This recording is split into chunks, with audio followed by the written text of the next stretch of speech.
Hey, what's going on, everybody? It is Monday at 7 o'clock p.m.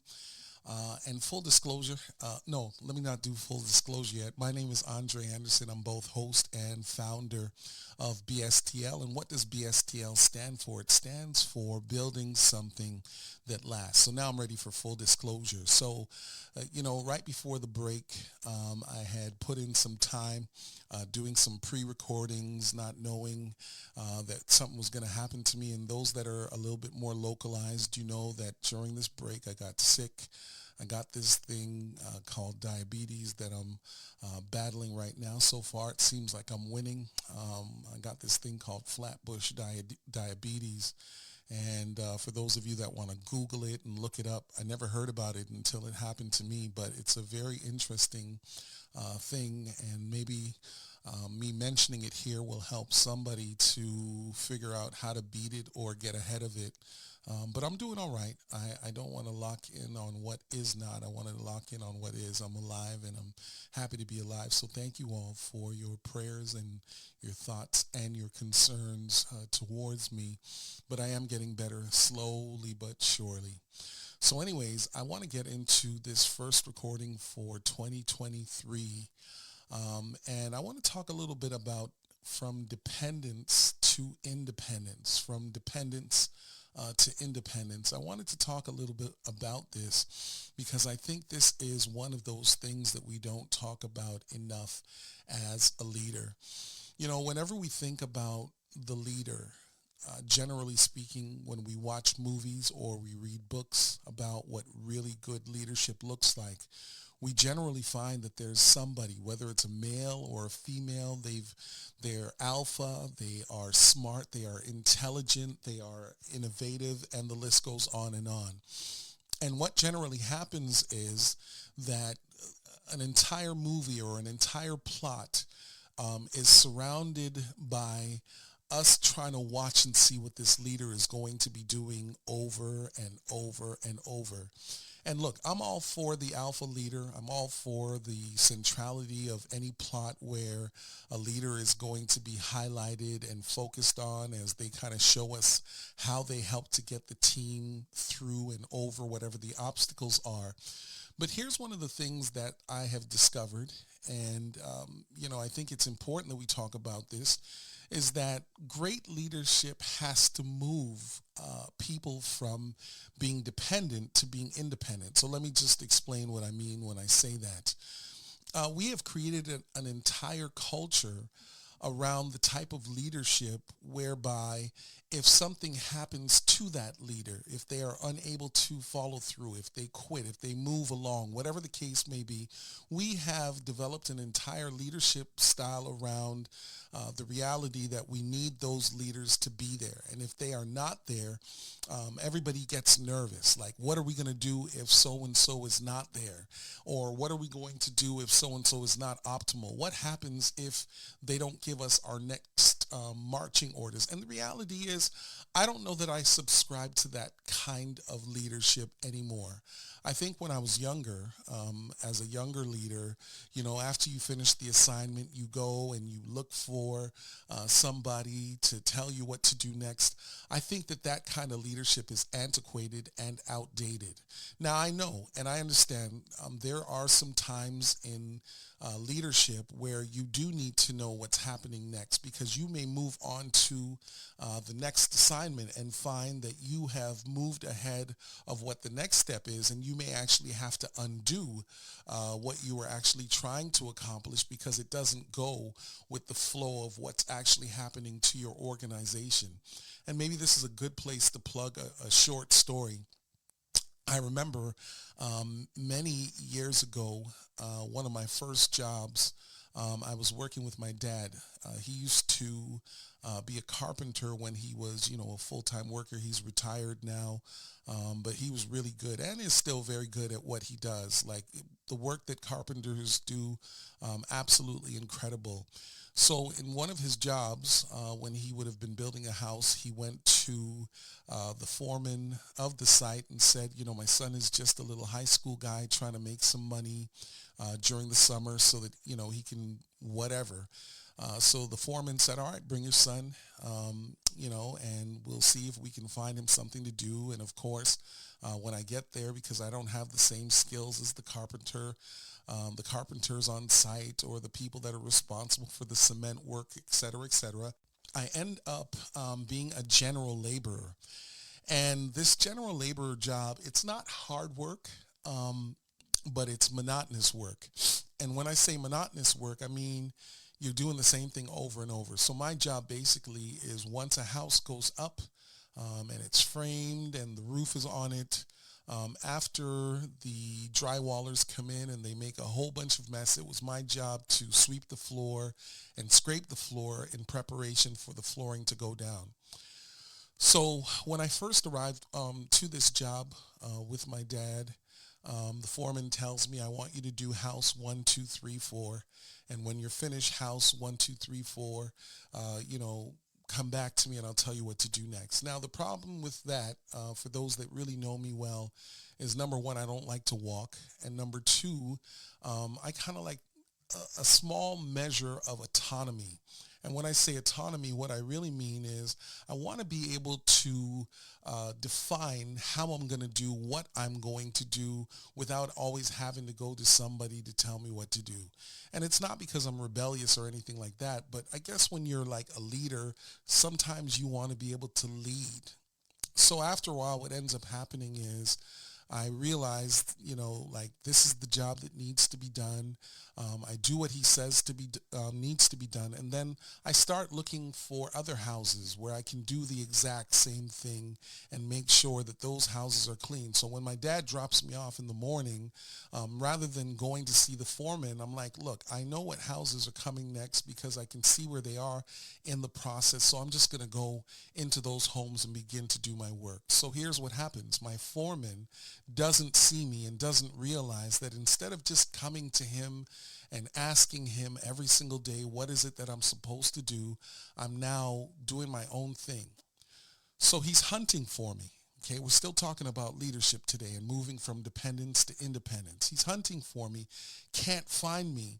And what ends up happening is he actually finds the guy that I'm supposed to be working with. Now, this guy, I got to be honest with you, he was lazy. And when I say lazy, I mean like lazy. So he would come and he would find a house that was in the middle of nowhere, and he would go into that house and he would sleep for most of the day, and then he would come out all dusty at the end of the day saying, oh, I was in this house and I was in that house and blah, blah, blah.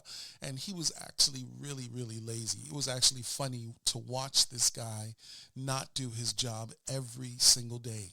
So my boss, the foreman, understanding that, he thought perhaps that I was developing that kind of methodology of work where I would just hide and hope to get paid at the end of the day for work that did not happen. So here's what he does.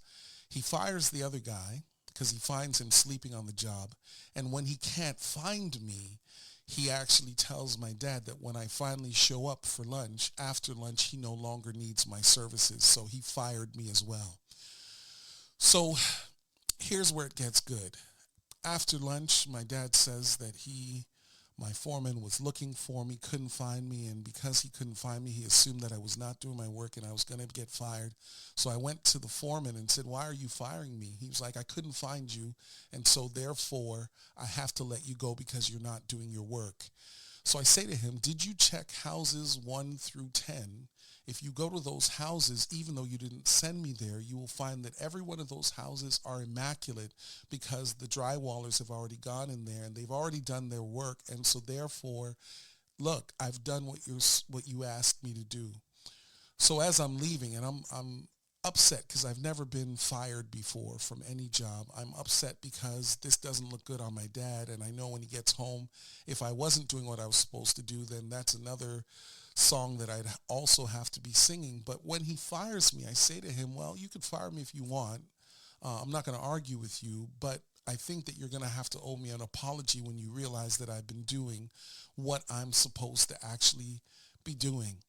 So I go home that evening, And then later on that evening, I get a call from the foreman apologizing and asking if I could come back the next day because he was wrong.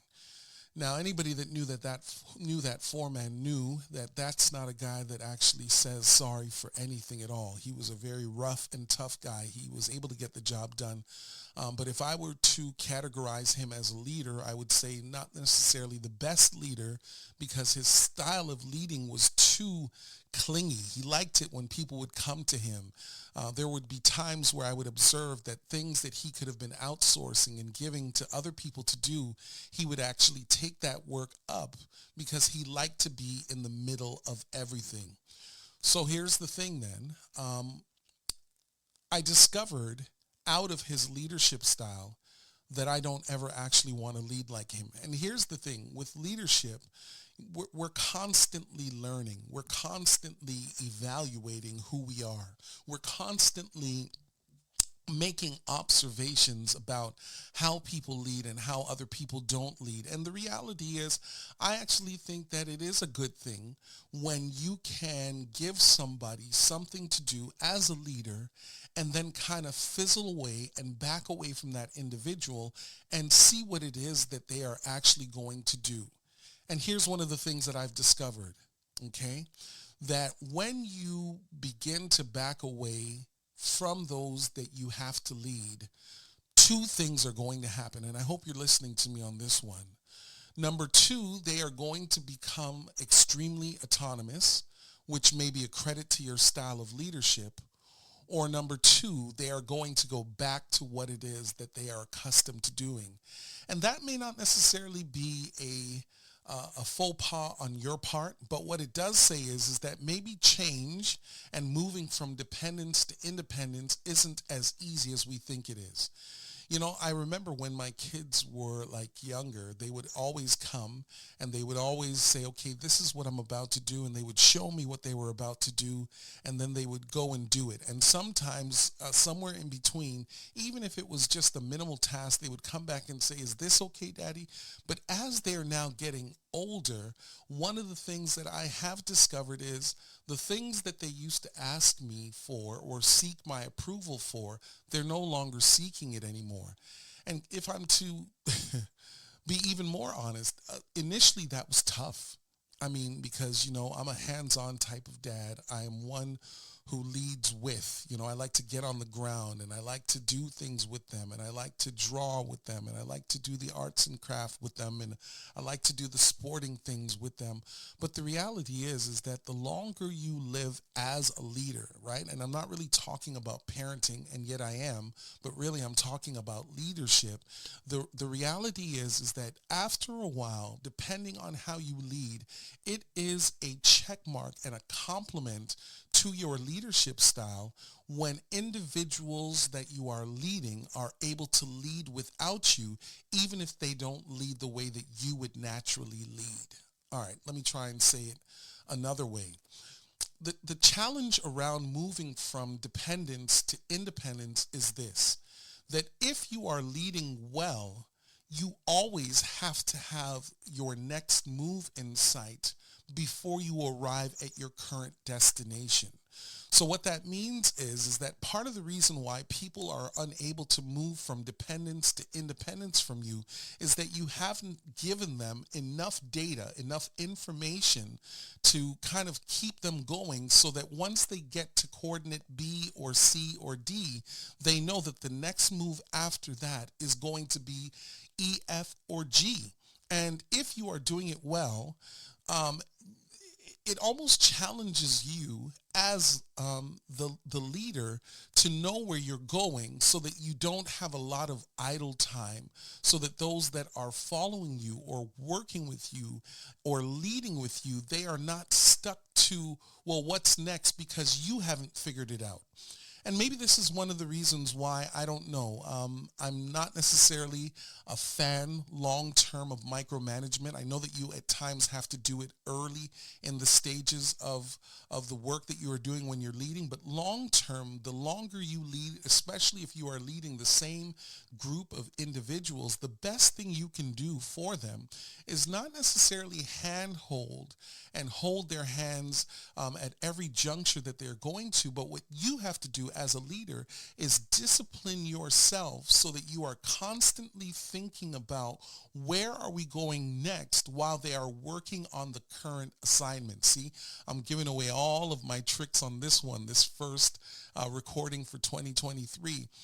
Because if you are not leading and plotting the course constantly, then what ends up happening is that you don't give those that you are leading the luxury of understanding how to redefine what it is that they have to do to ensure that they are also growing as leaders.